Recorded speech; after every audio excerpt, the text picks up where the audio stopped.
ಯಾವುದೇ ಕಾಲದಲ್ಲೂ ಅರಣ್ಯ ಮನುಷ್ಯಲ್ದೇ ಇಲ್ಲ.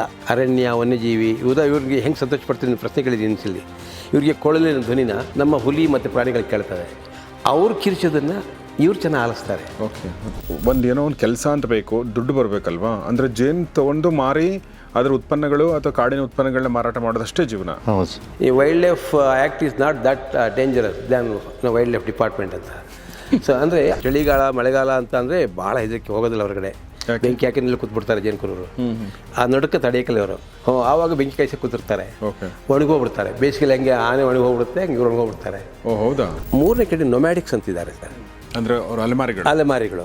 ಅಂದ್ರೆ ಅರಣ್ಯ ಭಾಗದಲ್ಲಿ ಅಲ್ಲಿ ಆಡ್ತಿದ್ರ?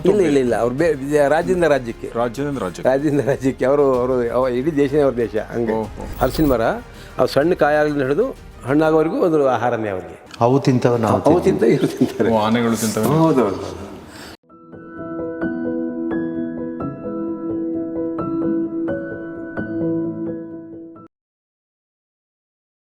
ಆಮೇಲೆ 91ನೇ ಇಸ್ವಿಲಿ ಈ ಕಡೆ ಕಾಡ್ಗೆ ಹೋಗಂಗಿಲ್ಲ, ಹಳ್ಳಿಗಳಲ್ಲಿ ಕೆಲಸ ಇಲ್ಲ. ಆಮ್ಯಾಗ ಸಾಲ ಕೇಳಿದ್ರೆ ಯಾರು ಕೊಡೋದಿಲ್ಲ. ಹಂಗೆ ಅಷ್ಟು 8 ಮಕ್ಕಳು ಒಂದೇ ರಾತ್ರಿಗೆ ಸತ್ತೋಗ್ಬಿಟ್ರು. ಅದು ದೊಡ್ಡ ಹೋರಾಟ. ಹೌದಾ? ಹೌದು ಸರ್. ಎಲ್ಲಿ ಸರ್ ಆಗಿದ್ದದು? ದಡದಳ್ಳಿ ಅಂತ ಒಂದು ದಡದಳ್ಳಿ ಕೋಟೆ, ಕಾಕನಕೋಟೆ ಹೆಂಚು. ಅಲ್ಲಿ ಇಡೀ ಸರ್ಕಾರವೇ ಬರಂಗ ದೊಡ್ಡ ಹೋರಾಟ ಮಾಡಿದ್ವು. ಎಲ್ಲ ಸರ್ಕಾರದ ಇಲಾಖೆಗಳೆಲ್ಲ ಬಂದು ಅಲ್ಲಿ ಸಿಕ್ಕಿದ್ದು ಒಂದು ರೋಡ್ ಆಯಿತು, ಒಂದೊಂದು ಮನ, ಒಂದು ಅಂಗನವಾಡಿ ಆಯಿತು. ಬದುಕಿನಲ್ಲಿ ಏನೂ ಅವ್ರಿಗೆ ಆಗನೇ ಇಲ್ಲ. ಭೂಮಿ ಆಗಲಿ ಬದುಕಕ್ಕೆ ಪರ್ಯಾಯವಾಗಿ ಏನೂ ಆಗನೇ ಇಲ್ಲ. ಸೊ ಹೋರಾಟ ತುಂಬ ಸುದೀರ್ಘವಾದ ಹೋರಾಟ. ಬಟ್ ಹೇಳಿ ಸರ್, ಏನು ಹೇಳ್ತಿದ್ರಿ? ಅವರು ಭಾಳ ಇಂಪಾರ್ಟೆಂಟ್ ವಿಷಯ ಚರ್ಚೆ ಮಾಡಿದ್ರು. ಈಗ 1960s ಮೊದಲನೇ ಬಾರಿಗೆ ಇವರು ಬ್ರಿಟಿಷ್ನವರು ಅರಣ್ಯ 60s ಅಲ್ಲ 1860s ಓಕೆ, ಅರಣ್ಯ ಸ್ಟೇಟ್ ಪ್ರಾಪರ್ಟಿ ಅಂತ ಹೇಳಿ ಆರ್ಡರ್ ಹೊರಡಿಸಿದರು. ಓಕೆ, ಅಲ್ಲೇ ನಮಗೆ ಬಂದ ಸಮಸ್ಯೆ. ಓಹೋ. ಆಗಲಿಂದಲೇ ಬಿರ್ಸಾ ಮುಂಡಾ ಅವರ ಕಮ್ಮಿ ಸಮುದಾಯ ಆಗಿಂದಾಗಿ ದಂಗೆಗಳನ್ನ ಹೇಳ್ತಾ ಇತ್ತು. 1890s ಹೊತ್ತಿಗೆ ದೊಡ್ಡ ಸಮಸ್ಯೆ ಆಗಿ ನಮ್ಮ ಜನರು ವ್ಯವಸಾಯ ಮಾಡಿದ್ದನ್ನು ಉದ್ದಚ್ಕೊಂಡು ಹೋಗೋರು. ಆ ಥರದಾಗ ಬ್ರಿಟಿಷ್ನವರ ಸೈನ್ಯಕ್ಕೆ ಅದಕ್ಕಿತ್ತು ಅಂತೇಳಿ ಆವಾಗ ಶುರುವಾಗಿದ್ದು. ಅಂದರೆ ವಿಶೇಷವಾಗಿ ಅರಣ್ಯ ಜನರ ಸ್ವತ್ತಲ್ಲ, ಅರಣ್ಯ ಸರ್ಕಾರಿ ಸ್ವತ್ತು ಅಂತ ಅವ್ರು ಘೋಷಣೆ ಮಾಡಿದರು. ಬಿರ್ಸಾ ಮುಂಡಾ ಹೇಳಿದ್ದು ಅರಣ್ಯ ಸರ್ಕಾರಿ ಸ್ವತ್ತಲ್ಲ, ಅರಣ್ಯ ಜನಸಮುದಾಯ ಸ್ವತ್ತು ಅಂಥೇಳಿ ಅವ್ರು ಚಾಲೆಂಜ್ ಮಾಡಿದರು. ಹಾಗಾಗಿ ಸಂಘರ್ಷ ಶುರುವಾಗಿದ್ದು. ಸೊ ಅಲ್ಲಿಂದ ಇಲ್ಲಿವರೆಗೆ ಅದೇ ಮೈಂಡ್ ಸೆಟ್ಟಿಂದಾಗಿ ನಮ್ಮ ದೇಶದಲ್ಲಿ, ನಮ್ಮ ದೇಶದಲ್ಲಿ ಅರಣ್ಯ ಕಾಯ್ದೆ ತಂದರು, ಅರಣ್ಯ ರಕ್ಷಣಾ ಕಾಯ್ದೆ. ಅದು ಸಾಲದಿಲ್ಲ. ಆವಾಗ ಸ್ವಲ್ಪ ಫ್ರೀ ಆಗಿದ್ದರು, ತೊಂದರೆ ಇರಲಿಲ್ಲ. ಆಗ ಉದಾಹರಣೆ ಯಶೋಧರ ದಾಸಪ್ಪ ಕಾಲ ಅಂದರೆ 60s ನಮ್ಮ ಇವರು ಏನು ಲಿಂಜಿಗಪುರ ಮುಖ್ಯಮಂತ್ರಿ ಇದ್ದಾಗ, ಇವರು ಸೋಷಿಯಲ್ ವೆಲ್ಫೇರ್ ಮಿನಿಸ್ಟರ್ ಇದ್ದಾಗ ಯಶೋಧರ ದಾಸಪ್ಪನವರು ಹಾಡಿಗಳಲ್ಲೇ, ಕೊಡಗಿನ ಹಾಡಿಗಳಲ್ಲಿ, ನಮ್ಮ ಕಾಕನಕೋಟೆ ಹಾಡಿಗಳಲ್ಲಿ ಬಾವಿಗಳು ತೆಗೆದು ಮನೆಗಳು ಕಟ್ಟಿ ಹಳ್ಳಿಗಳಲ್ಲಿ ವ್ಯವಸಾಯ ಮಾಡಲಿಕ್ಕೆ ಬಿಡ್ತಿದ್ರು. ಎತ್ತುಗಳು ಕೂಡ ಕೊಟ್ಟಿದ್ದಾರೆ, ಸ್ಕೂಲ್ಗಳು ಕಟ್ಟಿದ್ದಾರೆ. ಸೊ ಹಾಗೆ ಸಮೃದ್ಧಿಯಾಗಿ ನೋಡ್ಕೊಂಡಿದ್ರು ಅವ್ರನ್ನ. ಅದೇ ಮಾಡೆಲ್ ಮುಂದುವರೆದಿದ್ರೆ ನಮ್ಮ ಸೋಮಣ್ಣರು ಹೇಳಿದ್ರೆ ಆ ಥರ ನೋವು ಬರ್ತಿರಲಿಲ್ಲ. ಯಾಕೆ ಮುಂದುವರಿಲಿಲ್ಲ? ಅದು ನಂತರ ದಿನಗಳಲ್ಲಿ ಈ ಲಾಬಿಗಳು ಶುರು ಆದರು. ವೈಲ್ಡ್ ಲೈಫ್ ಲಾಬಿ ಅಂತ ಶುರು ಆಯಿತು. ಅರಣ್ಯವನ್ನು ನಮ್ಮ ದೇಶದ ಅಲ್ಲದಿರೋ ಕಲ್ಪನೆ, ಅರಣ್ಯದಲ್ಲಿ ಜನ ಇರಬಾರ್ದು ಅನ್ನೋ ಕಲ್ಪನೆ ತರಕ್ಕೆ ಶುರು ಮಾಡಿದರು. ಅರಣ್ಯದಲ್ಲಿ ಬರೀ ಪ್ರಾಣಿಗಳೇ ಇರಬೇಕು ಅಂತ ಶುರು ಮಾಡಿದರು. ಅವು ನಮ್ಮ ದೇಶಕ್ಕೆ ಹೊಂದ್ಕೊಳ್ಳೋದಲ್ಲ. ಭಾರತ ದೇಶದ ಚರಿತ್ರೆಯಲ್ಲಿ ನೀವು ತಗೊಂಡ್ರೆ ಯಾವುದೇ ಕಾಲದಲ್ಲೂ ಅರಣ್ಯ ಮನುಷ್ಯಲ್ದೇ ಇಲ್ಲ. ಅರಣ್ಯ ವನ್ಯಜೀವಿ ಇವ್ರಿಗೆ ಹೆಂಗೆ ಸಂತೋಷ ಪಡ್ತೀನಿ ಪ್ರಶ್ನೆ ಕೇಳಿದ್ದೀನಿ ಅನಿಸಲಿ. ಇವರಿಗೆ ಕೋಲಾಟದ ಕೊಳಲಿನ ಧ್ವನಿನ ನಮ್ಮ ಹುಲಿ ಮತ್ತು ಪ್ರಾಣಿಗಳು ಕೇಳ್ತವೆ. ಅವ್ರು ಕಿರ್ಚೋದನ್ನು ಇವ್ರು ಚೆನ್ನಾಗಿ ಆಲಿಸ್ತಾರೆ. Okay, okay. ಇವನ್ ಮಳೆ ಬರೋದನ್ನು ಎಷ್ಟು ಚೆನ್ನಾಗಿ ಆನಂದಿಸ್ತಾರೆ ಅಂತಂದರೆ ಅಷ್ಟು. ಅಂದರೆ ಆ ರೀತಿ ಅರಣ್ಯದ ಒಟ್ಟಿಗೆ ಅವ್ರ ಬದುಕು ಭಾಳ ಚಂದ ಹೇಳಿದರು, ಭಾಳ ಸುಖಾಗಿದೆ. ಅದನ್ನು ರಕ್ಷಣೆ ಮಾಡ್ಕೊಳ್ಬೇಕಾಯ್ತು ಹೊರತು ಇವರು ಈ ಥರ ಕಾನೂನುಗಳು ತಂದು ಹಿಂಸೆ ಮಾಡೋದಾಯಿತು. ಆದರೆ ವನ್ಯಜೀವಿ ಕಾಯ್ದೆ ಬಂತಲ್ಲ 72ರಲ್ಲಿ, ಆವಾಗ ನಿಜವಾಗ್ಲೂ ನಮಗೆ ಡೆತ್ನೇ ಇಲ್ಲ. ಅಂದರೆ ಆಲ್ಮೋಸ್ಟ್ ನಮ್ಮನ್ನು ಮುಗಿಸ್ದಂಗೆ ಲೆಕ್ಕ. ಆಗಲೂ ಇವ್ರಿಗೆ ಧೈರ್ಯ ಮಾಡಿ ಕಾಡೊಳಗೆ ಇರ್ತಿದ್ರು, ಎಲ್ಲ ಮಾಡ್ತಿದ್ರು. ವನ್ಯಜೀವಿ ಕಾಯ್ದೆನಲ್ಲಿ ಕಾನೂನು ಏನು ಹೇಳುತ್ತೆ ಅಂತ ಅಂದರೆ, ನೀವು ಒಬ್ಬರನ್ನ ತೆಗಿಬೇಕು ಅಂತ ಅಂದರೆ ಅವನಿಗೆ ಪುನಃಸ್ಥಿತಿ ಕೊಟ್ಟೇ ತೆಗಿಬೇಕು ಅಂತ. ಅದೆಲ್ಲನೂ ನೆಗ್ಲೆಕ್ಟ್ ಮಾಡಿ ಇವ್ರನ್ನ ಓಡಿಸ್ಬಿಟ್ರು, ಸುಮ್ಮನೆ ಹೆದರಿಸಿ ಓಡಿಸ್ಬಿಟ್ರು. ಎಲ್ಲ ರಾಜ್ಯಗಳಲ್ಲಿ ಆಗಿದ್ದ ಇದು? ಎಲ್ಲ ರಾಜ್ಯಗಳಲ್ಲಾಗಿದೆ. ಕರ್ನಾಟಕದಲ್ಲಿ ಒಂಥರ ಏನೋ ಬೇರೆ ಕಡೆ ಜಾಸ್ತಿ ಜನ ಇದ್ದರೂ ಓಕೆ ತೊಂದಿಲ್ಲ. ಇಲ್ಲಿ ತುಂಡಾಗೋದ್ರಲ್ಲ, ನಮ್ಮ ಕಾಡುನಾಡು ತುಂಡಾಗೋಯ್ತಲ್ಲ. ಸೊ ಇಲ್ಲಿ ಪ್ರಶ್ನೆ ಕೇಳೋರೇ ಇರ್ತಿರಲಿಲ್ಲ. Okay, okay. ಹಾಗಾಗಿ ನಮ್ಗೆ ದೊಡ್ಡ ಅನ್ಯಾಯ ಆಯಿತು. ಈ ವನ್ಯಜೀವಿ ಕಾಯ್ದೆ ಬಂದ್ರೂ ಹೆಂಗೋ ಮ್ಯಾನೇಜ್ ಮಾಡ್ತಾಯಿದ್ರು. 92ರಲ್ಲಿ ವನ್ಯಜೀವಿ ಡಿಪಾರ್ಟ್ಮೆಂಟ್ ಸಪ್ರೇಟ್ ಮಾಡಿಬಿಟ್ರು. ಓಕೆ. ಟೆರಿಟರಿ ವನ್ಯಜೀವಿ ಸಪ್ರೇಟ್ ಮಾಡಿದ್ರಲ್ಲ, ಫಾರೆಸ್ಟ್ ಡಿಪಾರ್ಟ್ಮೆಂಟ್ ಬದಲಾವಣೆ ಮಾಡಿದರು. ಒಂದೇ ಕಂಟ್ರೋಲ್ ಇತ್ತಾಗ. ಸೋಷಿಯಲ್ ಫಾರೆಸ್ಟ್ರಿ ಇರಲಿಲ್ಲ, ಟೆರಿಟರಿ ಫಾರೆಸ್ಟ್ ಇರಲಿಲ್ಲ, ವೈಲ್ಡ್ ಲೈಫ್ ಇರಲಿಲ್ಲ, ಒಂದೇ ಇತ್ತಲ್ಲ. ಡಿವೈಡ್ ಮಾಡಿದ್ರಲ್ಲ ಆವಾಗ ರಿಯಲ್ ವೈಲ್ಡ್ ಆಗ್ಬಿಟ್ರು ಅವರು. ಸೊ ನಾವು ಅದನ್ನು ಹೇಳ್ತೀವಿ, ನಾವು ಈ wild life act is not that dangerous than wild life department ಅಂತ. ಸೊ ಅಂದರೆ ಆ ಥರ ತೊಂದರೆ ಮಾಡಿಬಿಟ್ರು ನಿಮಗೆ. ಹಂಗಾಗಿ ಇವರು ನಿಜವಾಗ್ಲೂ ಸಂಕಟ ಆಗೋಯ್ತು. ಇವರೇನೋ ರೇಷನ್ ಕೊಡದೇ ಇದ್ದಿದ್ರು. ಈಗ ಈ ಒಂದು ಸ್ವಲ್ಪ ಬಂದಿದ್ದಲ್ಲ ಮೆಟ ರೇಷನ್ ಅಂತ, ಅದು ಸರ್ಕಾರ ಮೊದಲು ಸೆಂಟ್ರಲ್ ಗೌರ್ಮೆಂಟ್ 2 ತಿಂಗಳು ಕೊಟ್ಟರು. ಆಮೇಲೆ ನಾವು ಅದನ್ನು 3 ತಿಂಗಳಿಗೆ ಇಂಟ್ರೊಡ್ಯೂಸ್ ಮಾಡೋದು ಜೇನುಕುರಿಗೆ. ಅದು ವಿಶೇಷವಾಗಿ ಜೇನುಕುರು, ಯಾಕೆಂದರೆ ಇವರು ಚಳಿಗಾಲ ಮಳೆಗಾಲ ಅಂತ ಅಂದರೆ ಭಾಳ ಹೆದರಿಕೆ, ಹೋಗೋದಿಲ್ಲ ಹೊರಗಡೆ. ಬೆಂಕಿ ಹಾಕಿ ನಿಲ್ಲಿ ಕೂತ್ಬಿಡ್ತಾರೆ ಜೇನುಕುರರು. ಆ ನಡುಕ್ಕೆ ತಡೆಯಕ್ಕಲ್ಲ ಇವರು. ಹೌದಾ? ಮಳೆಗಾಲ ಹಿಡಿದು ಜೂನ್ ಜುಲೈನಲ್ಲಿ ಮಳೆ ಹಿಡಿತಲ್ಲ, ಜ್ವರ ಈ ವರ್ಷ ಮಳೆ ಇಲ್ಲ. ಆಗ ಇವರು ಗುಡಿಸಲು ಬಿಟ್ಟು ಆಡಿಬಿಟ್ಟು ಹೊರಗಡೆ ಹೋಗೋದಿಲ್ಲ. ಓಕೆ. ಆವಾಗ ಬೆಂಕಿ ಕಾಯಿಸಿ ಕೂತಿರ್ತಾರೆ, ಒಣಗೋಗ್ಬಿಡ್ತಾರೆ. ಬೇಸಿಗೆಲಿ ಹೆಂಗೆ ಆನೆ ಒಣಗೋಗ್ಬಿಡುತ್ತೆ, ಹಂಗೆ ಇವ್ರು ಒಣಗೋಗ್ಬಿಡ್ತಾರೆ. ಹೌದಾ? ಹೌದೌದು. ಅಂದರೆ ಅವಾಗ ಸೊಪ್ಪು ಇರೋದಿಲ್ಲ ಸರಿ, ಸೊಪ್ಪು ತರೋಕ್ಕೂ ಆಗಲ್ಲ, ತಿನ್ನೋಕ್ಕೂ ತರೋಕ್ಕಾಗಲ್ಲ, ಕಾಡಿಗೆ ಹೋಗಲ್ಲ, ನೆಂದರೆ ಕಷ್ಟ. ಆ ಟೈಮಲ್ಲಿ ನಮ್ಮ ಸೆಂಟ್ರಲ್ ಗೌರ್ಮೆಂಟಲ್ಲಿ ಒತ್ತಡ ಹಾಕಿ, ಆಗ ನಮ್ಮ ಇವರಿದ್ದರು, ವಿಜಯ ಭಾಸ್ಕರ್ ಇದ್ದರು, ಮತ್ತು ನಮ್ಮ ಅರಸರ ಮಗಳು ಚಂದ್ರಬಾ ಅರಸ್ ಇದ್ದರು. ಅವ್ರಿಗೆ ಇಬ್ಬರಿಗೂ ಇನ್ಫ್ಲೂಯೆನ್ಸ್ ಮಾಡಿ ಒಂದು 2 ತಿಂಗಳು ಸ್ಯಾಂಕ್ಷನ್ ಮಾಡಿದ್ರು. ಫಸ್ಟ್ ಫುಡ್ ಕಾರ್ಪೊರೇಷನ್ ಇಂಡಿಯಾ ಅದರಲ್ಲಿ 2 ತಿಂಗಳು ಆಹಾರ ನ್ಯೂಟ್ರಿಷನ್ ಆಹಾರ ಕೊಟ್ಟರು ಜೇನುಕುರುಬರಿಗೆ. ಆಮೇಲೆ ಎಲ್ಲ ಫಸ್ಟ್ ಕೊಡ್ತು, ನಾವು ಕೊಟ್ಟಿದ್ದು PVTGಗೆ ಪಂಗಡ ಈಗ ಎಲ್ಲರೂ ವಿಸ್ತರಿಸಿದ್ದಾರೆ. ಈಗ ಅದು 2 ತಿಂಗಳು 3 ತಿಂಗಳಾಯಿತು, 3 ತಿಂಗಳು 6 ತಿಂಗಳಾಯಿತು, 6 ತಿಂಗಳು ಈಗ 1 ವರ್ಷ ಆ ಥರ. ಸೊ ಹಂಗಾಗಿ ಅದು ಕೊಟ್ಟಿದ್ದರಿಂದ ಒಂದು ಸ್ವಲ್ಪ ಈಗ ಬಾಣಂತಿಯರಿಗೆ, ಮಕ್ಕಳಿಗೆ, ಕಿಶೋರಿಯರಿಗೆ ಒಂದಷ್ಟು ಮನೋರಂಜು ತಿನ್ನಕ್ಕೆ ಆಹಾರ ಇದೆ. ಈಗ ಅದು ಕಂಟಿನ್ಯೂ ಆಗಿದೆ. ಈಗ ಕಂಟಿನ್ಯೂ ಆಗಿ ಈಗ 3-4 ತಿಂಗಳಿಂದ ಇಲ್ಲ. ಕಾಂಟ್ರಾಕ್ಟ್ ಕರೆದಿಲ್ಲ ಅಂತಲೇ ಗ್ಯಾಪ್ ಆಗ್ಬಿಟ್ಟಿದೆ. ಈಗ ಭಾಳ ಕಷ್ಟ ಇದೆ. ಈಗ ಮಳೆನೂ ಇಲ್ಲ, ಕೂಲಿನೂ ಇಲ್ಲ, ನ್ಯೂಟ್ರಿಷನ್ ಫುಡ್ಡು ಇಲ್ಲ.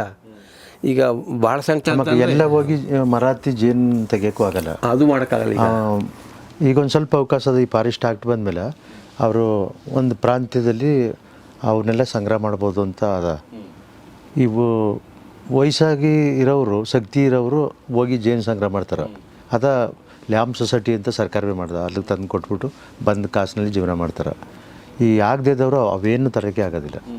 ಹಂಗಾಗಿ ಅಲ್ಲಿ ಸೊ ಏನು ಅಂದರೆ ಬದುಕು ಹೆಂಗೆ ನಡೆಯುತ್ತೆ ಅಂದರೆ, ಈಗ ಏನೋ ಒಂದು ಕೆಲಸ ಅಂತ ಬೇಕು, ದುಡ್ಡು ಬರಬೇಕಲ್ವಾ. ಅಂದರೆ ಜೇನು ತೊಗೊಂಡು ಮಾರಿ ಅದರ ಉತ್ಪನ್ನಗಳು ಅಥವಾ ಕಾಡಿನ ಉತ್ಪನ್ನಗಳನ್ನ ಮಾರಾಟ ಮಾಡೋದಷ್ಟೇ ಜೀವನ. ಹೌದು. ಈಗ ಅದಕ್ಕೂ ರೆಸ್ಟ್ರಿಕ್ಷನ್ ತುಂಬ. ಏನೋ ಅವ್ರು ಹೇಳೋಕ್ಕೆ ಒಂದು ಈಗ ನಮಗೆ ಮೊದಲು ನಾವು ಕೆಲಸ ಶುರು ಮಾಡಿದಾಗ ಸರ್, ಸೋಮಣ್ಣವರು ಚಿಕ್ಕವರಿದ್ದಾಗ ಅವ್ರ ಬದುಕು ಭಾಳ ಅವ್ರು ಹೇಳ್ತಾರೆ ಅವ್ರ ಕಷ್ಟ ಜೀವನನ. ಆದರೆ ಈ ನಮ್ಮ ಕೇಳಲಿಕ್ಕೆ ಯಾವ ಕಾನೂನು ನಮ್ಮ ಪರವಾಗಿರಲಿಲ್ಲ. ಈಗ ನಮಗೆ ಬಹಳ ದೊಡ್ಡ 2 ಶಕ್ತಿ 3 ಶಕ್ತಿ ಆಗಿದೆ ಸರ್. ಈಗ ನಮಗೆ ಈ ಹೋರಾಟ ನಾವು ಗೆಲ್ತೀವಿ ಅನ್ನೋ ಒಂದು ಭರವಸೆ ಹೆಂಗೆ ಬಂದಿದೆ ಅಂತಂದರೆ, ಒಂದು ಈ ಕಾಯ್ದೆ, ಅರಣ್ಯ ಹಕ್ಕಿನ ಕಾಯ್ದೆ.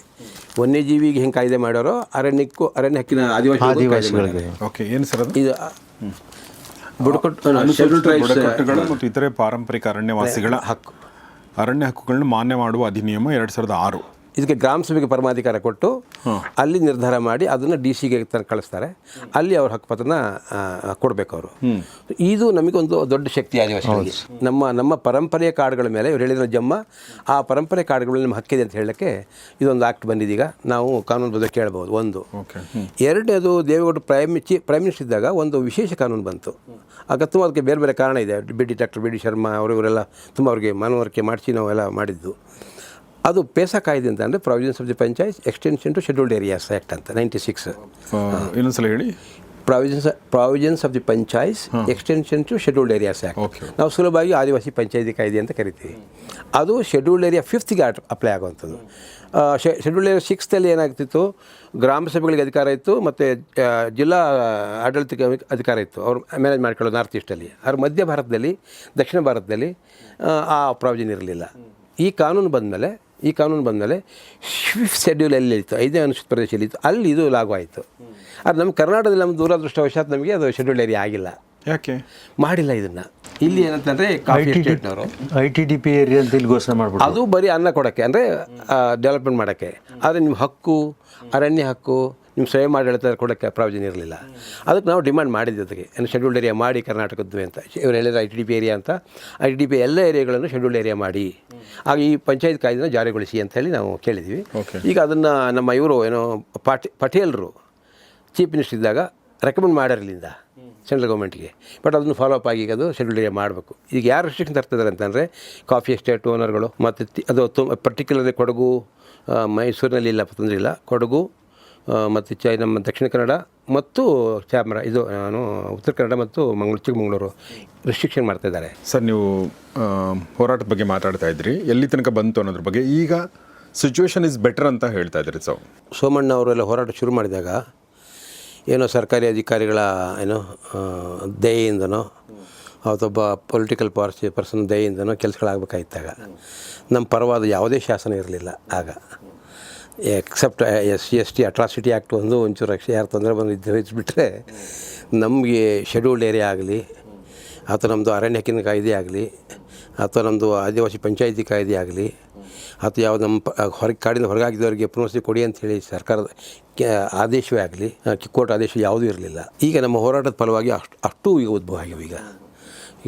ಈಗ ಅರಣ್ಯದಿಂದ ಹೊರಹಾಕಿ ತಪ್ಪು ಅಂತೇಳಿ ಹೈಕೋರ್ಟೇ ಹೇಳಿ ಆದೇಶ ಕೊಟ್ಟಿದೆ. ಅದಕ್ಕೆ ಅಸಾದಿ ವರದಿ ಪ್ರಕಾರ ಮಾಡಿದರೆ ಅದ್ಭುತವಾಗಿ ಕೆಲಸ ಆಗುತ್ತೆ ಸರ್. ಮುಜಫರ್ ಅಸಾದಿ ವರದಿ ಅವರು head of the department Mysuru ಯೂನಿವರ್ಸಿಟಿಲಿ ಪೊಲಿಟಿಕಲ್ ಸೈನ್ಸ್ ಡಿಪಾರ್ಟ್ಮೆಂಟ್ ಇದ್ದರು. ಸೊ ಅವರು ಹ್ಯೂಮನ್ ರೈಟ್ ಆ್ಯಕ್ಟಿವಿಸ್ಟ್ ಕೂಡ ಅವರು, ಒಳ್ಳೆ ಹಿನ್ನೆಲೆ ಅವರು, ನೆಹರು ಯೂನಿವರ್ಸಿಟಿಲಿ ಓದಿ ಬಂದವರು ಅವರು. ಸೊ ಅವ್ರದ್ದು ತುಂಬ ಒಳ್ಳೆಯ ವರದಿ ಕೊಟ್ಟಿದ್ದಾರೆ. ಮತ್ತು ಹೈಕೋರ್ಟ್ನಲ್ಲಿ ಸರ್ಕಾರ ಅದನ್ನು ಚಾಲೆಂಜ್ ಮಾಡೋಕ್ಕಾಗಲಿಲ್ಲ. ವರದಿ ಏನು ಹೇಳ್ತಿದೆ ಸತ್ಯ ಇದೆ ಅಂತ ಗೊತ್ತಾಯಿತು ಹೈಕೋರ್ಟ್ಗೆ. ಮೊದಲು ಹೈಕೋರ್ಟ್ನಲ್ಲಿ ನಾವು ದಾವೆ ಹೂಡಿದಾಗ ನಾವು ಆವಾಗ ನಾವೆಲ್ಲ ಕೊಟ್ಟಿರೋದು ಸುಳ್ಳು ಮಾಹಿತಿ ಅಂತ ಹೇಳಿ ಅವರು ಅದು ಹೆಚ್ಚಿನ ಬಾಯಿ ಮಿಸ್ಟೇಕ್ ನೋಡಿದರು. ನಾವು ಹೇಳಿದ್ವಿ, ನಮ್ಮ ಮಾತು ಕೇಳೋದು ಬೇಡ, ಇಲಾಖೆ ಮಾತನ್ನು ಕೇಳೋದು ಬೇಡ, ನಿಮ್ಮ ಸ್ವತಂತ್ರವಾದ ಕಮಿಟಿ ರಚನೆ ಮಾಡಿ ಮಾಹಿತಿ ತರಿಸ್ಕೊಳ್ಳಿ ಅಂತ ಕೇಳಿದ್ವಿ. ಆ ಕೋರ್ಟ್ ಲೆಕ್ಕಿಲ್ಲ ಅದಾಗ ಮಾಡ್ತು. ಆ ಮಾಹಿತಿ ಕೊಟ್ಟ ಮೇಲೆ ಅವರು ಸರ್ಕಾರ ಒಪ್ಕೊಂಡು ಸುಮ್ಮನೆ ಆಯ್ತು, ಹೌದು ಇದು ನಾವು ಹೊರಗೆ ಹಾಕಿದ್ವಿ. ಅವ್ರು ನಾವ್ಯಾರು ಹೊರಗೆ ಹಾಕಿಲ್ಲ ಅಂತ ಹೇಳ್ತಿದ್ರು ಮೊದಲು, ನಾವು ಹೊರಗೆ ಹಾಕಿರೋ ಸತ್ಯ. ಸೊ ಈಗ ಹೈಕೋರ್ಟ್ ಫೈನಲ್ ವರದಿ ತರಿಸ್ಕೊಂಡು ಆದೇಶನ ಕೊಡಿ, ನಾವು ಇಂಪ್ಲಿಮೆಂಟ್ ಮಾಡ್ತೀವಿ ಅಂತ ಹೇಳಿದರು. ಬಟ್ ಈಗ 2006ರಲ್ಲಿ ಮಧ್ಯಂತರ ವರದಿ ಕೊಡ್ತು, ಅದು ಚರ್ಚೆ ಆಗಿ ಅಲ್ಲಿ ಒಪ್ಕೊಂಡ್ರ ಮೇಲೆ ಫೈನಲ್ ವರದಿನ 2014ರಲ್ಲಿ ಕೊಡ್ತು. ಆದರೆ 2009ರಲ್ಲಿ ಹೈಕೋರ್ಟ್ ತೀರ್ಮಾನ ಮಾಡಿ ಅದಕ್ಕೆ ತನಕ ಆಗತ್ತಿಲ್ಲ, ಕೇಂದ್ರ ಸರ್ಕಾರ ಒಪ್ಕೊಂಡಿರೋದ್ರಿಂದ ವರದಿ ಕೊಟ್ಟ ತಕ್ಷಣ ಇಂಪ್ಲಿಮೆಂಟ್ ಮಾಡಬೇಕು ಅಂತ ಹೇಳಿ ಆದೇಶ ಕ್ಲೋಸ್ ಮಾಡಿ ನಮ್ಮ ಪರವಾಗಿ ಆಯಿತು. ಅದು ಹೇಳುವಾಗ ಏನು ಹೇಳಿದ್ದು ಭಾಳ ಮುಖ್ಯವಾಗಿ ಅಂತಂದರೆ, ಬರೀ ನಾಗರಹೊಳೆ ನ್ಯಾಷನಲ್ ಪಾರ್ಕಿಗೆ ಮಾತ್ರ ಅರ್ಜಿ ಹಾಕ್ಯವ್ರೀಗ, ಇದರ ಅರ್ಥ ಮತ್ತೆಲ್ಲ ಪಾರ್ಕಿಗೂ ಕೇಸ್ ಹಾಕ್ಬೇಕು ಅಂತಿಲ್ಲ. ಇದೇ ಆದೇಶ ಎಲ್ಲ ನ್ಯಾಷನಲ್ ಪಾರ್ಕ್ ಹೊರಗೆ ಹಾಕಿದರೆ ಅದೆಲ್ಲರಿಗೂ ಲಾಗು ಆಗಬೇಕು. ಅಲ್ಲಿ ಜಿಲ್ಲಾದ ಆಡಳಿತ ಅದನ್ನು ಐಡೆಂಟಿಫೈ ಮಾಡಿ ಫ್ಯಾಮಿಲಿಗಳನ್ನು ಅವರೆಲ್ಲ ಪುನರ್ವಸತಿ ಕೊಡಬೇಕು ಅಂತ ಕೂಡ ಆದೇಶ ಆಗಿದೆ. ಸೊ ಹಾಗಾಗಿ ಇದೊಂದು ಇಡೀ ಕರ್ನಾಟಕ ಅಪ್ಲೈ ಆಗುತ್ತೆ. ಅಷ್ಟೆಲ್ಲ ಸೌತ್ ಆಂಧ್ರದವ್ರು ತಗೊಂಡೋಗ್ಯಾರೆ ಇದನ್ನು ಆರ್ಡರ್ ಕಾಪಿನ, ತಮಿಳ್ನಾಡವ್ರು ತೊಗೊಂಡೋಗಿದ್ದಾರೆ, ಅಲ್ಲಿ ಈ ಥರ ಸಂತರಿಸಿದಾರಲ್ಲ ಅವರಿಗೋಸ್ಕರವಾಗಿ. ಹಾಗಾಗಿ ಅದನ್ನು ಜಾರಿಗೊಳಿಸಿಬಿಟ್ರೆ ನಮಗೆ ತುಂಬ ದೊಡ್ಡ. ಈ ಒಂದು ವರದಿನಲ್ಲಿ ಏನು ಮುಖ್ಯ ಅಂಶಗಳು ಏನಿದೆ? ಆ ಮುಖ್ಯ ಅಂಶಗಳು ಕಾಡಿಂದ ಹೊರಗೆ ಹಾಕಿರೋದು, ಪುನರ್ವಸತಿ ಕೊಡದೆ ಕಾಡಿಂದ ಹೊರಗೆ ಹಾಕಿರೋದು ತಪ್ಪು ಅಂತ ಒಂದು ಮೊದಲನೇ ಆವಾದ. ಎರಡನೇದು, ಯಾರು ಹೊರಗೆ ಹಾಕಿದಿರಿ ಅದನ್ನು ಐಡೆಂಟಿಫೈ ಮಾಡಿದೆ ಕೋರ್ಟ್ ಕಮಿಟಿ, ಅವರಿಗೆ 5 ಎಕರೆ ಜಮೀನು ಕೊಟ್ಟು 15 ಲಕ್ಷದಲ್ಲಿ ಅವರು ಡೆವಲಪ್ಮೆಂಟ್ ಪ್ಲ್ಯಾನ್ ಮಾಡಬೇಕು. ಮತ್ತು ಅವ್ರಿಗೆಲ್ಲ ನಾಗರಿಕ ಸೌಕರ್ಯ ಕೊಡಬೇಕು, ಶಾಲೆ, ಮನೆ, ನೀರು, ವಿದ್ಯುತ್ತು ಇದೆಲ್ಲ ಕಟ್ಕೊಡ್ಬೇಕು. ಅದೇನು ತುಂಬ ದೂರ ತಗೊಂಡು ಹೋಗೋಂಗಿಲ್ಲ, ಕಾಡ ಹತ್ತಿರದಲ್ಲೇ ಇರಬೇಕು. ಯಾಕಂದರೆ ಪರಂಪರೆ ಇದಿದೆ, ಅವರ ಸ್ಮಶಾನ, ದೇವಸ್ಥಾನ, ಅವರ ಗೆಡ್ಡೆ ಗೆಣಸು, ಕಾಡಿನ ಕಿರುದಿನ ಅಂತ ಕರೀತಾರೆ ಅದಕ್ಕೆ, ಗೆಡ್ಡೆ ಗೆಣಸು, ಜೇನು ಇದಕ್ಕೆಲ್ಲ ಅದನ್ನು ತಗೊಳಕ್ಕೆ ಹಕ್ಕು ಇರಬೇಕು ಅವರಿಗೆ. ಅಂದರೆ ಕಾಡು ಹೆಂಚಲ್ಲಿ ನೀವು ಅದನ್ನು ಪುನರ್ವಸತಿ ಮಾಡಬೇಕು ಅಂತ. ಸೊ ಇವ್ರು ಏನು ಮಾಡಿದರು, ಅದನ್ನು ಮಾಡಬೇಕಾಗಿತ್ತು. ಅದನ್ನು ಮಾಡೋ ಇಂಪ್ಲಿಮೆಂಟ್ ಮಾಡ್ಬೇಕಾದ್ರೆ ಸರ್ಕಾರ ಏನು ಮಾಡ್ತು, ಕೊನೆಗೆ ಭೂಮಿ ಹುಡುಕಕ್ಕೆ ಸಮಸ್ಯೆ ಶುರುವಾಯಿತು. ಹೈಕೋರ್ಟ್ ಆದೇಶ ಪ್ರಕಾರ ಯಾರು ಕಾಡಿಂದ ಹೊರಗೆ ಹಾಕಿದಾರೋ ಅವರು ಭೂಮಿ ಹುಡುಕಿ ಕೊಡಬೇಕು. ಇವರೇ ಮಾಡಿದರು, ರೆವಿನ್ಯೂ ಇಲಾಖೆಗೆ ಭೂಮಿ ಹುಡುಕಿ ಅಂತ ಕೇಳಿದರು. ರೆವಿನ್ಯೂ ಭೂಮಿ ಎಲ್ಲಿದೆ ಈ ದೇಶದಲ್ಲಿ? ಸೊ ಅವರು ಇಲ್ಲ ಅಂತ ಹೇಳಿದರು. ಅವರು ಇಲ್ಲ ಅಂತ ಹೇಳುವಾಗ ಡೆಪ್ಟಿ ಕಮಿಷನರ್ಸು ಸೇರ್ಕೊಂಡು ಮತ್ತು ಡಿವಿಷನಲ್ ಕಮಿಷನರ್ ಸೇರ್ಕೊಂಡು ಟ್ರೈಬಲ್ ಆಫೀಸರ್ ಸೇರ್ಕೊಂಡು 15 ಲಕ್ಷದ ಒನ್ ಟೈಮ್ ಸೆಟಲ್ಮೆಂಟ್ ಮಾಡಿಬಿಡೋಣ ಇವರಿಗೆಲ್ಲ ಅಂಥೇಳಿ ರಾಂಗ್ ತೀರ್ಮಾನ ತಗೊಂಡಾರ. ಅಬ್ಜೆಕ್ಟ್ ಮಾಡಿದ್ರು ಅದನ್ನು. ಹೈಕೋರ್ಟ್ ಆ ಥರ ಹೇಳಿಲ್ಲ. ಹೈಕೋರ್ಟ್ ಹೇಳಿರೋದು 5 ಎಕರೆ ಭೂಮಿ, 15 ಲಕ್ಷದಲ್ಲಿ ಅವ್ರಿಗೆ ಪುನರ್ವಸತಿ ಡೆವಲಪ್ಮೆಂಟು ಮತ್ತು ಎಲ್ಲ ಇನ್ಫ್ರಾಸ್ಟ್ರಕ್ಚರ್ ಬರಬೇಕು ಅಂತ ಹೇಳಿದ್ದಾರೆ. ಆ ಪ್ರಕಾರ ಮಾತ್ರ ಮಾಡಬೇಕು, ಕಾಡಿಂದ ಎಲ್ಲಿ ದೂರ ತಗೊಂಡು ಹೋಗಿ ಅಂತ. ಅದಕ್ಕೆ ನಾವೀಗ ಕೇಳ್ತಾ ಇದ್ದೀವಿ, ಈ ವನ್ಯಜೀವಿ ಕಾಯ್ದೆ ಜವಾಬ್ದಾರಿ ಇದೆಯಲ್ಲ, ಅದು ಭಾರತ ದೇಶದ ಟೈಗರ್ ಅಥಾರಿಟಿ ಇರ್ಬೋದು ಅಥವಾ ವನ್ಯಜೀವಿ ಡಿಪಾರ್ಟ್ಮೆಂಟ್ ಇರ್ಬೋದು, ಕಾಡಿನ ಹೊರಗೆ ಹಾಕಿರೋರು ಅವರು ನಮಗೆ ಕಾಡನ್ನೇ ಹುಡುಕಿ ಕೊಡಬೇಕು ಅಂತ ನಾವು ಡಿಮ್ಯಾಂಡ್ ಮಾಡ್ತಾಯಿದ್ವಿ. ಈಗ ನಾಗರ ಸುತ್ತಮುತ್ತ ಕಾಡು ಬೇರೆ ಬೇರೆ ಕಾಡಿದೆ, ಸ್ಟೇಟ್ ಫಾರೆಸ್ಟ್ ಇದೆ, ಅಲ್ಲಿ ಕೊಡ್ಬೋದು. ಮತ್ತು ಇನ್ನೊಂದು ಬೇರೆ ನಾವು ಕೇಳ್ತೀವಿ ಸರ್, ಇದು ಕೋರ್ಟ್ ಆರ್ಡರ್ ಹೇಳೋದು ಬಲವಂತವಾಗಿ ತೆಗಿಬೇಡಿ, ನೀವು ಅವರ ಸಮುದಾಯನ ಕುಂಡ್ರಿಸ್ಕೊಂಡು ಕಾಡು ಒಳಗಡೆ ಇರೋರ್ಗೆ ಅವ್ರು ಎಲ್ಲಿ ಅವರ ಜಮ್ಮ ಕಲ್ಪನೆ ಅದಲ್ಲ, ಅವ್ರ ಜಮ್ಮದ ಕಲ್ಪನೆ, ಅವ್ರು ಎಲ್ಲಿ ಹೇಳಿ ಇಂಥ ಕಡೆ ನಮ್ಮ ಪುನರ್ವಸತಿ ಮಾಡಿಕೊಡಿ ಅಂತ ಹೇಳ್ತಾರೆ, ಅಲ್ಲಿ ಮಾಡಬೇಕು ಅಂತ. ನಮ್ಮವಾದ ಇವರು ಪುನರ್ವಸತಿ ಒಂದಷ್ಟು ಈಗ ಮಾಡಾರ, ಬಲವಂತವಾಗಿ ಕರ್ಕೊಬಂದು ನಮ್ಮ ಕೋಟೆ ಹುಣಸೂರಿನಲ್ಲಿ ಇಡೀ ಕಾಡನ್ನೆಲ್ಲ ಫುಲ್ಲು ನಾಶ ಮಾಡಿಬಿಟ್ಟು ಒಳ್ಳೆ ಸಿಟಿ ಮಾಡಿದಾಗ ಮಾಡಿಬಿಟ್ಟಾರ. ಅದು ನಮ್ಗೆ ಇಷ್ಟ ಇಲ್ಲ. ಕಾಡನ್ನ ಉಳಿಸ್ಕೊಂಡು ಅದ್ರೊಳಗೆ ಕೊಡಗಿನ ಟೈಪು ಆ ಕಾಡಿನ ಮರಗಳಿಗೆ ಹಣ್ಣು ಬಿಡೋ ಮರ ಹಬ್ಬಿಸ್ಬೇಕು, ಹಣ್ಣು ಬಿಡೋ ಮರ ನೆಡಬೇಕು. ಆಮೇಲೆ ಈ ಕಾಫಿ ಮೆಣಸು ಕಾಡು ಮರಗಳಿಗೆ ಹಬ್ಬಿಸಿ ಕಾಡು ಉಳ್ಕೋಬೇಕು. ಇವ್ರು ಕಾಡಿನಲ್ಲೂ ಇರಬೇಕು, ಫಸಲು ಮಾತ್ರ ಕುಯ್ಕೊಂಡು ಇವರು ಸಮುದಾಯ ಜೀವನ ನಡೆಸಬೇಕು. ಹಾಗಾದ್ರೆ ಕಾಡು ಇನ್ನೂ ಅಭಿವೃದ್ಧಿ ಆಯ್ತು ಅಂತ ನಮ್ಮ ಆಸೆ. ಅದವರು ಅದು ಮಾಡ್ತಾ ಇಲ್ಲ. ಮತ್ತು ಭೂಮಿ ಹುಡುಕೋದು ಯಾರು ಮಾಡ್ತಾ ಇಲ್ಲ ಅದನ್ನು? ಸರ್ಕಾರ ಇಲಾಖೆಯವರು ಅದು ಒಪ್ಪಣಕ್ಕೆ ಅವ್ರು ರೆಡಿ ಇಲ್ಲ. ಸೋಮಣ್ಣವ್ರು ಹೇಳಿ ಪ್ರಕಾರ ಮಾಡಿದ್ರೆ 15 ಲಕ್ಷ ಸಾಕಾಗುತ್ತಾಗ. ಇರೋ ಕಾಡು ಮರಗಳನ್ನ ಟ್ರಿಮ್ ಮಾಡಿ ಅಲ್ಲಿಗೆ ಯಾವ ಮರ ಯಾವ ಹಬ್ಬಿಸ್ಬೇಕು, ಕಾಫಿ ಎಲ್ಲಿ ನೆಡ್ಬೋದು, ಮತ್ತು ಇದು ಏನು ಏಲಕ್ಕಿನಲ್ಲಿ ಬೆಳೆಸ್ಬೋದು, ಮತ್ತು ಈಗ ಮೆಣಸಿನಲ್ಲಿ ಹಾಕ್ಬೋದು, ಕಿತ್ತಲೆ ಮರ ಇಲ್ಲಿ ಹಾಕ್ಬೋದು, ಬಟರ್ ಫ್ರೂಟ್ ಎಲ್ಲಿ ಇದು ಪ್ಲ್ಯಾನ್ ಮಾಡಿ ಹಲಸಿನ ಮರ ಎಲ್ಲಿ ಹಾಕಿದರೆ ಇವ್ರಿಗೆ ಹಣ್ಣು ಹಂಪಲ ಭಾಳ ಇಷ್ಟ ಇವ್ರಿಗೆ. ಮತ್ತು ಅಷ್ಟೆಲ್ಲ ಆನೆಗಳು ಬಂದವರು ಇಷ್ಟಪಡ್ತಾರೆ. ಹಲಸಿನ ಮರ ಅಂತ ಅಂದರೆ ಹೀಚ್ ಬಿಡೋದಲ್ಲಿ ಹಿಡಿದು ಹಣ್ಣಾಗೋವರೆಗೂ ಆಹಾರ ಇವರಿಗೆ. ಆ ಥರದ್ದು ಹಲಸಿನ ಮರ ಅವು ಸಣ್ಣ ಕಾಯಾಗಲಿಂದ ಹಿಡಿದು ಹಣ್ಣಾಗೋವರೆಗೂ ಒಂದು ಆಹಾರನೇ ಅವ್ರಿಗೆ. ಅವು ತಿಂತವೆ, ಅವು ತಿಂತವೆ, ಇವರು ತಿಂತಾರೆ, ಆನೆಗಳು ತಿಂತವೆ. ಹೌದೌದು. ಸಂಘ ಆ ಥರ ಪ್ರಾಣಿಗಳಿಗೂ ಸಹಾಯ ಆಗಬೇಕಾಯಿತು, ಇವ್ರಿಗೂ ಸಹಾಯ ಆಗಬೇಕಾಯಿತು. ಹಾಗೆ ಮಾಡಿದರೆ ಅರಣ್ಯ ಉಳಿಯೋದು. ಮತ್ತು ಈಗ ಕಾವೇರಿ ಕೂಡ ಬತ್ತಿ ಹೋಗ್ತಿರಲಿಲ್ಲ, ಲಕ್ಷ್ಮೀ ತೀರ್ಥ ಬತ್ತಿ ಹೋಗ್ತಿರಲಿಲ್ಲ. ಸೊ ಹಂಗಾಗಿ ಅದು ಎಲ್ಲೋ ಒಂದು ಕಡೆ ಜನರನ್ನ ಒಳಗೊಳ್ಳದೇ ಯೋಜನೆ ಮಾಡ್ತಾ ಇರೋದ್ರಿಂದ, ಮತ್ತು ನಮ್ಮ ಪ್ಲ್ಯಾನ್ ಮಾಡೋರಿಗೆ ಕೂಡ ಇದು ಐಡಿಯಾ ಇಲ್ಲದೇ ಇರೋದ್ರಿಂದ, ಈಗ ಆದಿವಾಸಿ ಸಮುದಾಯದ ಬಗ್ಗೆ ಪರಿಚಯನೇ ಇಲ್ಲ. ಆಮೇಲೆ ಈ ಟ್ರೈಬಲ್ ಅಭಿವೃದ್ಧಿ ಮಾಡೋ ಇಲಾಖೆಗಳಲ್ಲಿ ಯಾರೂ IAS ಅಧಿಕಾರಿಗಳಿಲ್ಲ ಸರ್. IAS ಅಧಿಕಾರಿಗಳಿಲ್ವಾ? ಇಲ್ಲ, ನಮ್ಮ ಡಿಪಾರ್ಟ್ಮೆಂಟಲ್ಲಿ. ನಿಮ್ಮ ಕಮ್ಯುನಿಟಿ ಅವರಿಲ್ವಾ? ಅದೆಲ್ಲ ಸರ್, ಕಮ್ಯುನಿಟಿ ಅವ್ರು ಬಿಲ್ಕುಲ್ ಇಲ್ವೇ ಇಲ್ಲ. ಯಾವ ಇಲಾಖೆಲೂ ಇಲ್ಲ ನಮ್ಮವರು. ಒಂದು ಸ್ವಲ್ಪ ಫಾರೆಸ್ಟ್ ಡಿಪಾರ್ಟ್ಮೆಂಟಲ್ಲಿ ಆನ ಪಳಗಿಸ್ತಿದ್ರಲ್ಲ, ಅವರು ಸ್ವಲ್ಪ ಅದು ಬಿಟ್ರೆ ಬೇರೆಯವ್ರು ಕರ್ಕೊಬಂದು ಬೇರೆ ರಾಜ್ಯದವ್ರನ್ನೆಲ್ಲ ನೇಮಕ ಮಾಡ್ಕೊತಿರು ಕಾಡು ಕಾಯಕ್ಕೆ. ಆಗ ಸರ್ಕಾರದಲ್ಲಿ ನಾವು ಕೇಳ್ಕೊಂಡು ಕಾಡಿನ ಜ್ಞಾನ ಗೊತ್ತಿರೋರು ನಮ್ಮವ್ರಿಗೆ, ಅದ್ರ ಮೂಲ ಜಲ ಎಲ್ಲ ಗೊತ್ತಿರೋ ನಮ್ಮವ್ರಿಗೆ, ಅವ್ರು ಕರ್ಕೊಬಂದ್ಬಿಟ್ಟು ನೀವು ಇಲ್ಲಿ ಕೆಲಸಕ್ಕೆ ತಗೊಂಡ್ರೆ ಇವ್ರಿಗೇನು ಗೊತ್ತಿರಲ್ಲ. ಆನ ಎಲ್ಲದ, ಚಿರತೆ ಎಲ್ಲದ, ಹುಲಿ ಎಲ್ಲದ ಅಂತ ಕಂಡುಹಿಡಿಯೋರು ನಮ್ಮವರು ಬರೀ ಶಬ್ದದಲ್ಲೇ ಕಂಡುಹಿಡಿತಾರೆ. ಅದಕ್ಕೆ ಅವ್ರು ಮಾಡಬೇಡಿ ಅಂತ ಹೇಳಿದ್ಮೇಲೆ ST ಅಂತ ಅಂದ್ಬಿಟ್ಟು ಪಾರ್ಮೆಂಟ್ ಹೊರಡಿಸ್ರು. ಬೇರೆ ಬೇರೆ ಕಮ್ಯುನಿಟಿಯೆಲ್ಲ ST ಮಾಡಿಬಿಟ್ರಲ್ಲ, ಇವರು ಅಷ್ಟು ಪರ್ಸೆಂಟೇಜ್ ತಗೊಂಡು ಓದಿಲ್ಲ. ಮೆರಿಟ್ ಮೇಲೆ ಎಲ್ಲ ಈಚೆಗೆ ಸೇರ್ಪಡೆ ಮಾಡಿದ್ರಲ್ಲ, ಆ ST ಗಂಟಾಯಿತು, ಮೂಲ STಗೆ ಇಲ್ವೇ ಇಲ್ಲ. ಸೊ ಇಲ್ಲಿ ಇನ್ನೊಂದು ಇಂಪಾರ್ಟೆಂಟ್ ವಿಚಾರ ಬರುತ್ತೆ. ನಾವು ಯೂಶ್ವಲಿ ದಲಿತ ದೌರ್ಜನ್ಯ ವಿಚಾರಗಳು, ದಲಿತರ ಅಪ್ಲಿಫ್ಟ್ಮೆಂಟ್ ಬಗ್ಗೆ ನಾವು ಅಂಬೇಡ್ಕರ್ ಅವರಿಂದನೂ ಕೂಡ ನಾವು ಓದ್ಕೊಂಡೇ ಬಂದಿದ್ದೀವಿ. ಅದನ್ನ ಹೋರಾಟನೂ ಕೂಡ ವಿಟ್ನೆಸ್ ಆಗಿದ್ದೀವಿ ನಾವು. ಮತ್ತು ಸರ್, ನಗರದಲ್ಲಿರೋ ಜನ ಕೂಡ ಸ್ವಲ್ಪ ಪ್ರಜ್ಞಾವಂತರು, ಅದ್ರ ಜೊತೆ ರೆಸಿಪ್ರೊಕೇಟ್ ಮಾಡಿದ್ದಾರೆ. ಅಂದರೆ ಅದು ಅರ್ಥ ಆಗುತ್ತೆ, ಹೌದಲ್ವಾ, ಕರೆಕ್ಟು ಇವರಿಗೆಲ್ಲ ಅಂತೇಳಿ. ಬಟ್ ಈ SC ಆಯಿತು, ST ಅಂತ ಬಂದಾಗ ನಗರದಲ್ಲಿರೋ STಗಳ ಬಗ್ಗೆ ನಮಗೆ ಗಮನ ಹೋಗುತ್ತೆ. ಆದರೆ STಗಳಲ್ಲೇ ನೀವು ಕೂಡ STಗಳೇ, ಆದರೆ ನಿಮ್ಮ ಬಗ್ಗೆ ಗಮನ ತುಂಬ ಕಡಿಮೆ. ಅಂದರೆ ಒಂದು ಏನು ಹೇಳಿ ರಿಲೇಟ್ ಆಗೋದಂತಾರಲ್ಲ, ಆ ರಿಲೇಟೇ ಆಗಲ್ಲ, ಯಾಕಂದರೆ ಅಷ್ಟು ದೂರ. ಸೊ ನಿಮ್ಮ ಪ್ರಕಾರ ಈ SC ST ಏನು ರಿಸರ್ವೇಷನ್ ಇರಬಹುದು ಅಥವಾ ಅದ್ರ ಬೇರೆ ಲಾಭಗಳು ದಕ್ಕಿದೆಯಾ ಇವ್ರಿಗೆ? ಇಲ್ಲ, ಅದನ್ನೇ ಮೊನ್ನೆ ಮುಖ್ಯಮಂತ್ರಿಗಳು ಬಂದ್ರಲ್ಲ 2024 ನವೆಂಬರಲ್ಲಿ ಬಂದಿದ್ರು, 12ನೇ ತಾರೀಕು. ಯಾರು? ಸಿದ್ದರಾಮಯ್ಯನವರು. ಆವಾಗ ನಾವು ಹೇಳಿದ್ವಿ, ನೋಡಿ SCಗೆ ಸುಪ್ರೀಂ ಕೋರ್ಟ್ ಹೇಳಿದೆ ಅಂತ ಹೇಳಿ ಇಂಟರ್ನಲ್ ರಿಸರ್ವೇಷನ್ ಕೊಟ್ಟಿದ್ದೀರಿ. ಇಂಟರ್ನಲ್ ರಿಸರ್ವೇಷನ್ ಕೊಟ್ಟಿದ್ದೀರಿ, SCಗೆ ಒಳ ಮೀಸಲಾತಿ ಕೊಟ್ಟಿದ್ದೀರಿ. ನಮ್ಮ ಆದಿವಾಸಿಗಳಿಗೆ ST ಒಳಗಡೆ ನಮ್ಮ ಆದಿವಾಸಿಗಳಿಗೆ ಒಳ ಮೀಸಲಾತಿ ಕೊಡಬೇಕು ಅಂತೇಳಿ ನಮ್ಮ ಹೈಕೋರ್ಟ್ ಆದೇಶ ಹೇಳಿದೆ. ವರದಿಯ ಸೆಕ್ಷನ್ 17 ಮತ್ತು 18ನೇ ಅಂಕ ಹೇಳುತ್ತೆ ಅದನ್ನು. ಸೊ ಅದಕ್ಕಿಂತ ಮೊದಲೇ ಹೇಳಿದಿಲ್ಲ ಸ್ವಾಮಿ, ಇದನ್ನು ಒಂದು ತಾವು ನೋಡಿ ಅಲ್ವಲ್ಲ, ತಮಗೆ ಅರ್ಪಿಸಿದ್ದೀವಿ, ಈಗ ಮೊದಲು ರಿಪೋರ್ಟ್ ಕೊಟ್ಟಿದ್ದೆ ಅವ್ರಿಗೆ ನಾವು.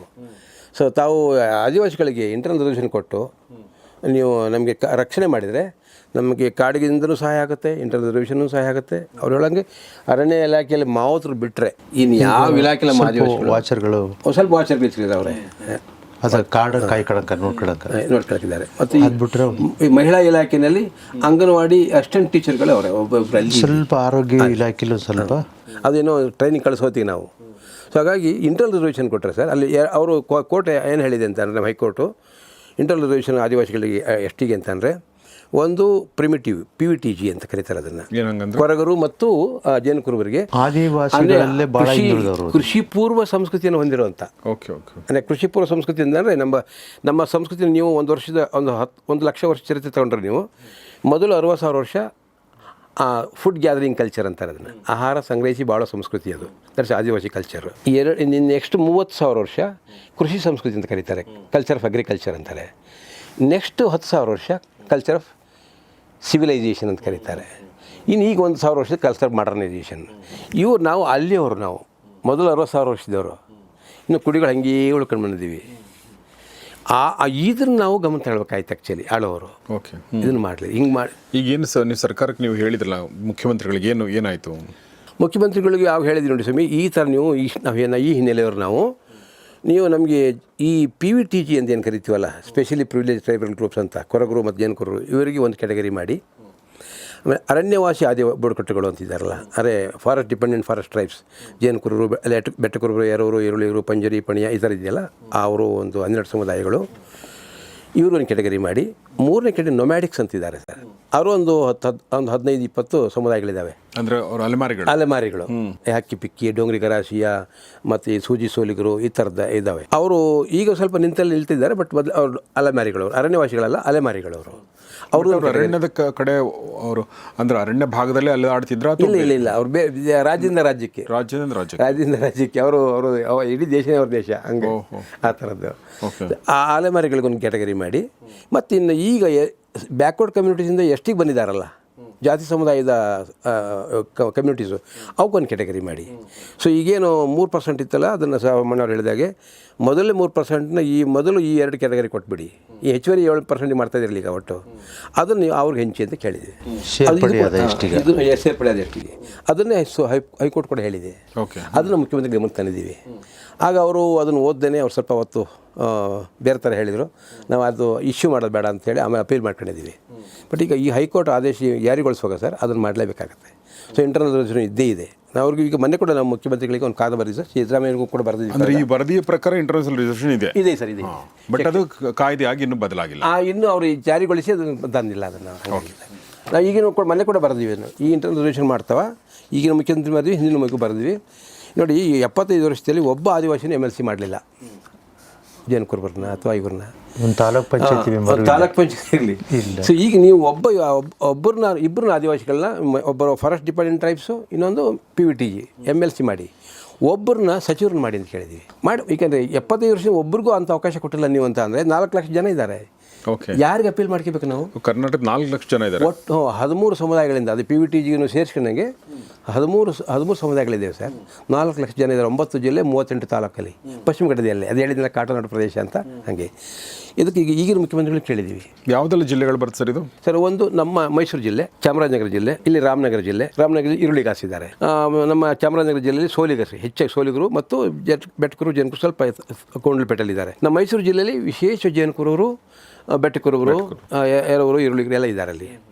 ಆಮೇಲೆ ಕೊಡಗಿನಲ್ಲಿ ಮಲೆಕುಡಿಯರು ಅಡಿಷನಲ್ಲು, ಜೇನುಕುರುಬ, ಬೆಟ್ಟಕುರುಬ ಮತ್ತು ಈರುಳಿಗ, ಪಂಜರಿ ಜೊತೆಗೆ ಅಡಿಷನಲ್ಲು. ದಕ್ಷಿಣ ಕನ್ನಡದಲ್ಲಿ ನೀವು ಹೋಗುತ್ತಿರೋ ಹಾಗೆ ಇವರಿದ್ದಾರೆ, ನಮ್ಮ ಏನು ಹೇಳ್ತಾರೆ ಅವರು, ಕೊರಗ ಸಮುದಾಯ ಇದೆ. ದಕ್ಷಿಣ ಇದ್ರ ಉಡುಪಿನಲ್ಲಿ ಕೊರಗ ಮತ್ತು ಇವರಿದ್ದಾರೆ, ಮಲೆಕುಡಿಯರಿದ್ದಾರೆ. ಆಮೇಲೆ ಚಿಕ್ಕಮಗಳೂರಿನಲ್ಲಿ ಹಸಲರು ಮತ್ತು ಹಾಲಕ್ಕಿಗಳಿದೆ, ಹಸಲರಿದ್ದಾರೆ. ಮತ್ತು ಚಿಕ್ಕಮಗಳೂರಲ್ಲಿ ಹಾಲಕ್ಕಿಗಳು ಇವ್ರು ಜಾಸ್ತಿ, ಹಸಲರು ಜಾಸ್ತಿ. ತೆಂಗಿನ ತೋಟಲ್ಲೆಲ್ಲ ಮರ ಹತ್ತಿಕ್ಕಿದ್ದು ಮಾಡ್ತಾರಲ್ಲ ಅವರು. ಆಮೇಲೆ ಇದರಲ್ಲಿ ಏನು ನಮ್ಮ ಉತ್ತರ ಕನ್ನಡದಲ್ಲಿ ಸರ್ 7-8 ಪುಟ್ಟ ಟ್ರೈಬ್ಸ್ ಇದ್ದಾವೆ. ಅದ್ರ ಪ್ರಮುಖವಾದವರು ನಮ್ಮ ಗೌಡ್ಲು ಮತ್ತು ಇವರು ನಮ್ಮ ಸಿದ್ಧಿಗಳು, ಈ ಥರ ಇದ್ದಾರೆ. ಸೊ ಈ ಅರಣ್ಯವಾಸಿ ಬುಡಕಟ್ಟುಗಳನ್ನು ಒಂದು ಕ್ಯಾಟಗರಿ ಮಾಡಿ, ಮೂಲ ನಿವಾಸಿ ಬುಡಕಟ್ಟುಗಳನ್ನು ಕೃಷಿ ಪೂರ್ವ ಪದ್ಧತಿಯ ಸಂಸ್ಕೃತಿಯ ಇರೋರನ್ನ ಒಂದು ಕ್ಯಾಟಗರಿ ಮಾಡಿ, ನೊಮ್ಯಾಡಿಕ್ಸ್ನ ಒಂದು ಕ್ಯಾಟಗರಿ ಮಾಡಿ, ಮತ್ತು ಜಾತಿ ಸಮುದಾಯದಿಂದ ಬ್ಯಾಕ್ವರ್ಡ್ ಕ್ಲಾಸ್ನಿಂದ ಬಂದವರನ್ನ ಒಂದು ಕ್ಯಾಟಗರಿ ಮಾಡಿ. ಇದು 4 ಸಜೆಸ್ಟ್ ಮಾಡ್ಯಾರೆ ಇಲ್ಲಿ ಹೈಕೋರ್ಟ್ ಕಮಿಟಿಲಿ ಹೇಳ್ಯಾರೆ.